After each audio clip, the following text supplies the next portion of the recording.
你舔了校花冷落雪足足7年，舔了极致，可他却一直把你的好当作理所当然。如今终于遇到了自己的宝藏女孩范雅柔，在校庆上看到少女吃了一般的东西，你走过去帮忙后，就拉着她做台下摸鱼。二人看着路过的人都沉默许久，只是经常在不经意间丢了视线。看天边的夕阳，你开口：“你每天真的好累啊，要做那么多兼职，能不能跟我说说你家里面的事儿？”雅柔双手抱着膝盖，在少女的讲述中，你听到了这么一个故事：这个长着妹魔角的女孩，从小父亲去世，没过几年，妈妈又出了车祸，双腿瘫痪，每年都要花好多钱去治疗维持。范雅柔一直想多攒点钱给妈妈做次手术。少女说：“就算妈妈做完手术大概率站不起来，我也不想放弃。”这还是她和你认识以来说的最长的一段话。但是语气平静，他已经习惯也认命了。二人一阵无言，沉默良久，你突然说：“范雅柔，你相信奇迹吗？”少女一愣，眼神再次落寞，不相信，至少不可能发生在我这儿。一个被困境折磨成这样的女孩，怎么可能相信奇迹这种虚无缥缈的东西？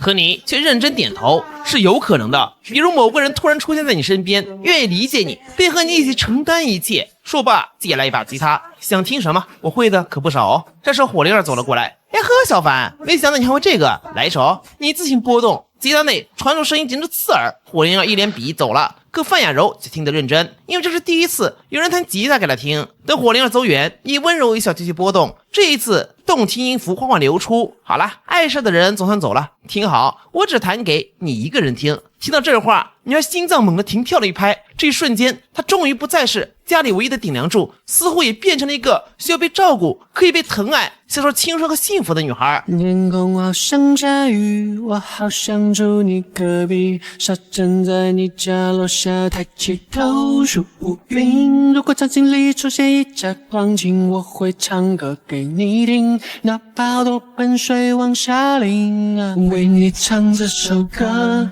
没有什么风格，它仅仅代表着我想给你快乐，为你解冻冰河，为你做一只扑火的飞蛾，没有什么事情是不值得。雅柔都听得入迷，围观人越来越多，雅柔的头也越来越低。忽然你敲了一下，单独给你唱的，一直低着头可不行。几首歌下来，时间比较晚了，人群逐渐散去，雅柔脸在发烫。记得女孩思绪乱飘的时候，你忽然说：“你知道我当了7年舔狗最大的感受是什么吗？什么事儿你一旦被人瞧不起，就彻底没戏唱了。我不是说现在，但早晚你要离开学校，到时候就没办法再躲在自己的小世界里，所以你要学会昂首挺胸。我们有家人爱，不低任何人一等。你作为你妈妈的心肝宝贝，应该也要学会爱自己。”这话也是你对自己说的，差点就成了最低级的舔狗，险些对一个女孩比自己的父母还上心。我想那样。雅柔的声音小得跟蚊子似的。你可以的。真的吗？你犹豫片刻，缓缓伸手轻轻拨开她的刘海，大胆对视。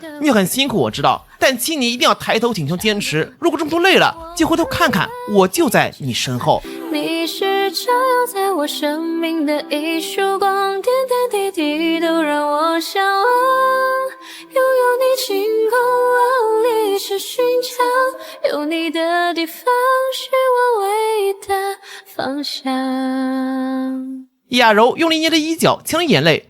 真的吗？少女第一次突然开始愿意相信未来。喂，你别哭啊，我唱歌有那么难听吗？这是感动也不该吧。如果这样就会感动，自己早就追到冷若雪了呀。你是说小拇指和女孩拉钩？当然是真的，我会一直看着你，不要辜负我的期待哦。另一头冷若雪也路过附近，听路过的人讨论说有个男生弹吉他，走过去一看，双拳在紧，看到你认认真真弹唱，时不时看一眼旁边的女孩，这目光怎么这么温柔？他心里很不舒服，他明明是为了我才学的吉他，走到他身边的应该是我才对，凭什么给你听？一个从没感受过的词出现在心头，那是危机感。没错，自从第2次拒绝你的告白后，他再也没有等到你的消息。和少女意料中不一样的是，你并没有像之前每次闹脾气那样主动提出认错。难道那个从小到大都跟在自己身边寸步不离的萧凡真的会离开自己吗？回到家后，冷若雪看着空旷的客厅发呆。妈妈和爸爸从小到大都很忙，她也好想体验一下回到家妈妈给自己开门的场景。记得妈妈今天不是回国了吗？可打电话过去回复很简单，抱歉啊若雪，妈妈这里生意实在太忙，回国的时间又推迟了，我给你买好礼物了，你记得收。乖，我先挂了，钱不够了再跟我说。少女就像个泄了气的皮球，抱着双腿蜷缩在沙发上，外头楼房都是灯光，只有她孤零零的被世界抛弃。忽然想到了你，如果没拒绝你的告白，现在一个电话过去，你立马就回来陪她了，就像以前一样，在这吃东西看电影，会微笑耐心听自己所有抱怨和不开心，眼眶红了，忽然好想哭。他以前对我多好呀，可为什么连朋友都做不成了呢？一想到现在你还可能和那个女生在一起，想起闺蜜瑶瑶说的那句话，若雪啊，你真的会后悔的，眼泪再也止不住。这一次她可能真的不会再来找我道歉了。我想说声我真的爱你，多想说声我对不起你，你哭着说情缘已尽，已难再续，已难再续。另一头，你在宿舍内看着外头打雷下雨的天气，想起了当初自己冒着大雨去找离家出走的冷若雪，俩人不知道抽什么风，在雨里散了半天步，隔天就一起发烧。那时候你很单纯，以为自己和冷若雪会一直好下去，没想到后来她变了。其实前几天你也惊讶于自己的绝情，明明喜欢了冷若雪那么久，可在食堂她哭的时候，自己为什么无动于衷呢？仔细想想，并不是一瞬间只有这样的，随着感情不断冷落伤害，心是慢慢被刀刮成碎片的。男孩的心往往是慢慢死的。第二天，你照常来帮火灵儿和范雅柔。一阵忙碌过后，火灵儿走过来，结果看到你们俩并排坐着，雅柔不知道什么时候靠在你肩膀上睡着了。你比了个虚的手势，灵儿叹气，留下一套 cos 服就走了，意思是一会儿别忘记帮忙。这憨憨估计是太累了，每天连轴转的上学和兼职，刚莫名其妙靠过来的时候，搞得自己心跳加速。半小时后，你动了动胳膊，喂，时间到了，你兼职时间到了。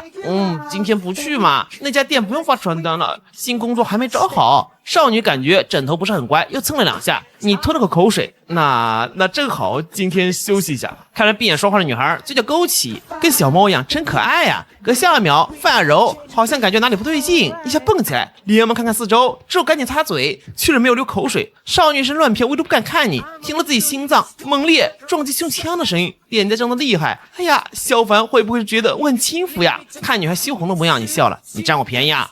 对不起。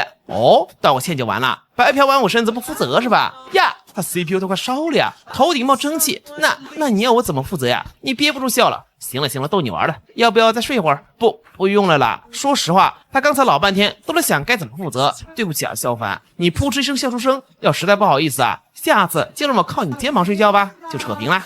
不行的，我们是朋友，不能这样。可我们是最好的朋友呀，最好的朋友也不行的。你一脸正经，咱俩清清白白的，你总得还我一次吧？好朋友间互帮互助很正常呀。范雅柔都快被绕晕了，委屈巴巴的，就一次，OK， 计划通，好耶！接着递过来一套 cos 服，火灵儿送你的，要不要试试看？等会儿还给他吧。虽然是正经衣服，但总感觉好奇怪哦。而且萧凡得寸进尺，明明刚才都答应让你靠着睡觉了。范雅柔，你怎么能如此堕落？不能再放宽自己的底线了。女孩刚下定决心，你就凑到耳边，要是真觉得害羞，大不了只给我一个人看，你也不想你的好朋友难过吧？呀，浑身酥麻，脚还憨的，也不知道往哪躲，思考半天才鬼使神差点了点头。火灵儿说过，专业课教室可以换衣服，放心吧，没有监控。你默默跟着雅柔过去，莫名有种两人在悄咪咪做坏事的感觉。明明衣服是正经衣服，人也是正经人。雅柔进了门，探出个小脑袋，你在门口看好啊，放心吧。少女的头缩了回去，可下一秒又抬头补充，你也不许进来。